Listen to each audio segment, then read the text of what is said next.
नमस्कार, PRB लाईफस्टाईलमध्ये तुम्हा सर्वांचे खूप खूप खूप मनापासून स्वागत आहे.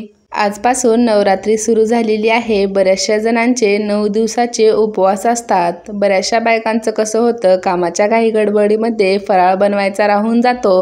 आयत्या वेळी बरं काय खायचं हा प्रश्न पडतो. तर तुम्ही ही शेंगदाणा व गुळाची चिक्की बनवून ठेवू शकता, म्हणजे आयत्या वेळी खाऊ शकाल, तेही खूप हेल्दी अशी. इथे मी 1 वाटी शेंगदाणे घेतलेले आहेत. गॅसची फ्लेम मीडियम ठेवायची. मीडियम गॅसवर 2 ते 3 मिनिट हे शेंगदाणे भाजून घ्यायचे.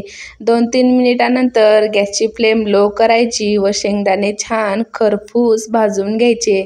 जेवढे शेंगदाणे छान खरपूस भाजले जातील तेवढी शेंगदाणा चिक्की खायला छान लागते. मी ते वाटीच्या प्रमाणामध्ये शेंगदाणे घेतलेले आहेत. तुम्ही कपाच्या किंवा मग अर्धा किलोच्या प्रमाणातही याच पद्धतीने चिक्की बनवू शकता. छान खरपूस असे शेंगदाणे भाजून झाले की याला एखाद्या ताटामध्ये काढून घ्यायचं व याची सर्व साल काढून घ्यायची. शेंगदाणे जर छान खरपूस भाजलेले असतील तर त्याची साल ही खूप लवकर निघते.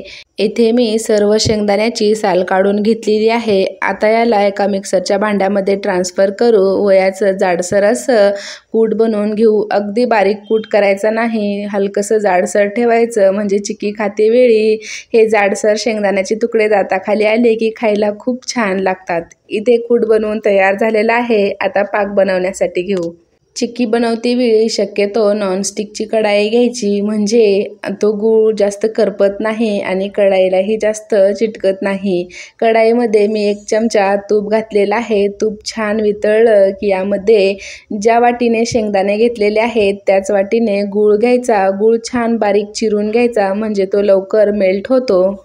फक्त गूळ वितळवून घ्यायचा, म्हणजे तो लवकर वितळत नाही किंवा करपण्याची शक्यता असते. लवकर वितळावा म्हणून यामध्ये 1 चमचा पाणी घालायचं, म्हणजे तो लगेचच मेल्ट होतो.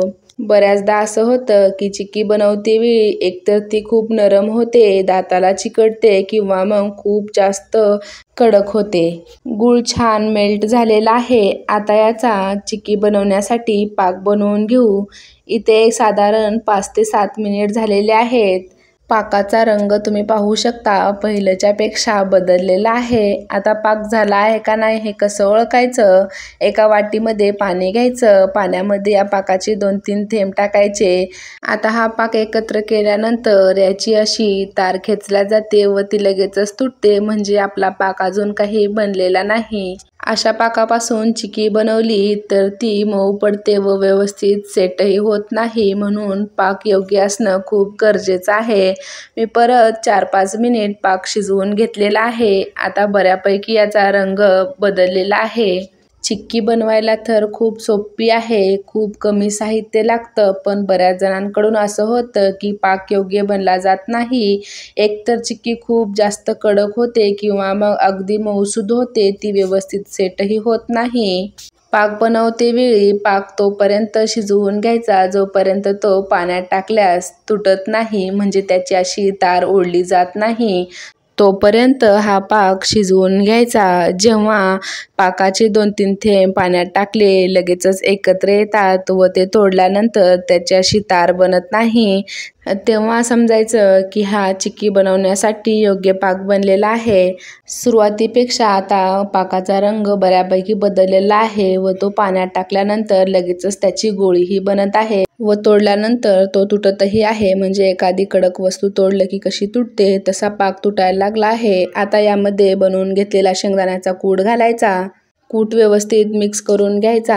इथून पुढची प्रोसेस थोडीशी फास्ट करायची, कारण तो लगेचच घट्ट व्हायला लागतो व तो मिक्स करता येत नाही. इथे हा पाक अगदी खुसखुशीत झालेला आहे, एकदम खूप जास्त घट्टही नाही आणि मऊसूदही नाही.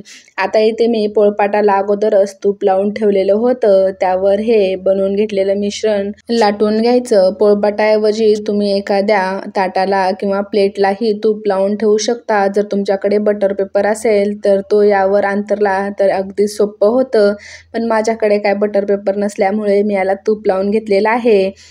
इथे दाखवल्याप्रमाणे लाटून घ्यायचं. पटकन लाटायचं, कारण ते लगेचच कडक व्हायला सुरुवात होते. जेवढी पातळ जाड चिक्की पाहिजे असेल तशा पद्धतीने लाटून घ्यायचं। मी इथे मीडियमच बनवलेली आहे, खूप जास्त जाडही नाही आणि खूप पातळही नाही। जर तुम्ही नवरात्रीच्या पहिल्या दिवशी अशा या चिक्क्या बनवून ठेवल्या तर पुढचे 9 दिवस मात्र तुम्हाला आयत्या वेळी खायला छान असं हेल्दी मिळणार आहे। म्हणून अशा चिक्क्या नक्की बनवून ठेवा, आपल्याबरोबरच घरच्यांना व मुलांनाही खायला मिळतील। अशा या चिक्क्या खूप छान खुसखुशीत होतात, अजिबात जास्त कडक होत नाहीत। आता हे गरम असेपर्यंतच याला कट करून घ्यायचं। तुम्हाला ज्या शेपमध्ये कट करायचं आहे त्या शेपमध्ये तुम्ही कट करून घेऊ शकता। मी इथे स्क्वेअर शेपमध्ये कट केलेले आहे, तुम्ही डायमंड शेपमध्ये पण करून घेऊ शकता। जर तुमच्याकडे पिझ्झा कटर असेल तर त्याने खूप सहज या कट केल्या जातात, पण माझ्याकडे पिझ्झा कटर नाही म्हणून मी सुरीनेच इथे कट करून घेत आहे। मिश्रण गरम असेपर्यंतच याला कट करून घ्यायचं। हलकंसं थंड झालं की हे कट होत नाही, म्हणून पटापट कट करून घ्यायचं। हव्या त्या शेपमध्ये कट करून घेतल्यानंतर याला 20 ते 25 मिनिट थंड होण्यासाठी ठेवायचं। इथे मी संपूर्ण चिक्क्या कट करून घेतलेल्या आहेत। आता याला थोडा वेळ थंड होण्यासाठी ठेवू। थंड झाल्यानंतर तुम्ही इथे पाहू शकता अगदी छान असा रंग आलेला आहे। आता मी तुम्हाला हे तोडून दाखवते।